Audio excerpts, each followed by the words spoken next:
जालोर के अभेद्य किले के बाहर रात गहरी हो चुकी थी। मलिक कमालुद्दीन गुर्ग का विशाल सैन्य शिविर, थके हुए सैनिक, बुझती मशालें और हार का सन्नाटा। सालों से जालोर को घेरे बैठा गुर्ग अब बेचैन हो चुका था। किले की ओर देखता हुआ वो समझ चुका था, तलवारें जालोर को नहीं तोड़ सकती। दिल्ली से सुल्तान का आदेश साफ था, बिना जीत के वापस मत लौटना। उसी किले के भीतर जालोर का दरबार। एक दहिया सैनिक को सजा दी जा रही थी और दरबार में हंसी गूंज रही थी। यह अपमान किसी एक का नहीं था। दरबार के कोने में खड़ा बीका दहिया गुस्से से जल रहा था। उसकी आंखों में प्रतिशोध की आग थी। रात और गहरी होती गई। किले की एक खिड़की से हल्की रोशनी बाहर आ रही थी। यहीं से विश्वासघात जन्म लेने वाला था। बीका दहिया रस्सी के सहारे किले से नीचे उतर रहा था। हर कदम के साथ वो अपनी मिट्टी से दूर जा रहा था। अंधेरे मैदान में बीका धीरे धीरे गुर्ग के शिविर की ओर बढ़ा। उसकी चाल में डर नहीं था, सिर्फ लालच और प्रतिशोध था। गुर्ग सामने खड़ा था और उसके सामने खड़ा था एक गद्दार। इतिहास अब करवट लेने वाला था। टेबल पर रखी थी सोने की चमचमाती मोहरें। इतनी दौलत जिसने वफादारी को खरीद लिया।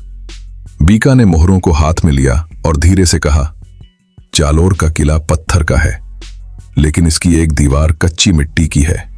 गुर्ग चौंक गया। कहाँ है वो दीवार? बीका मुस्कुराया। पूरी दीवार पर राई का पानी छिड़को। जहां कच्ची मिट्टी होगी वहां राई रात भर में उग जाएगी।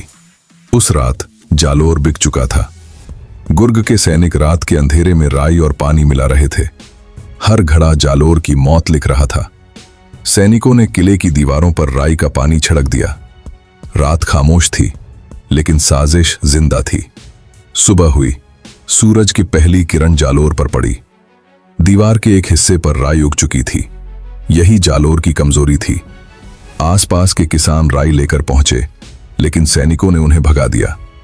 तभी इतिहास का अमर मुहावरा गूंजा, राई रा भाव रात ही गया। यानी अवसर निकल चुका था। उधर बीका दहिया सोने की मोहरें लेकर घर पहुंच चुका था। उसे लग रहा था कि आज उसने बदला ले लिया।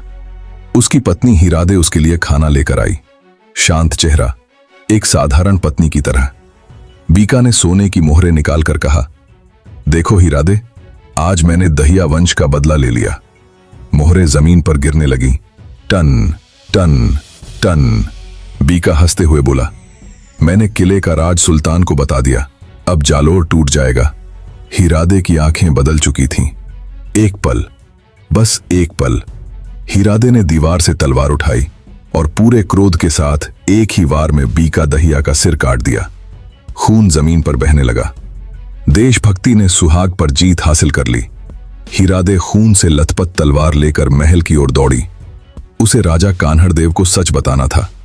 हीरादे ने कान्हड़देव के सामने सब सच बता दिया। गद्दारी हो चुकी थी और दीवार अब सुरक्षित नहीं थी। और तभी जालोर किले की दीवार टूट गई। खिलजी की सेना अंदर घुस चुकी थी और जालोर अब अपने अंतिम युद्ध की ओर बढ़ रहा था। लेकिन सवाल यह है, क्या वीरमदेव जालोर को बचा पाएंगे? क्या कान्हड़देव अंतिम शाका का आदेश देंगे? और जालोर का अंत कैसे होगा? देखिए अगला भाग सिर्फ वॉक्स भारत पर।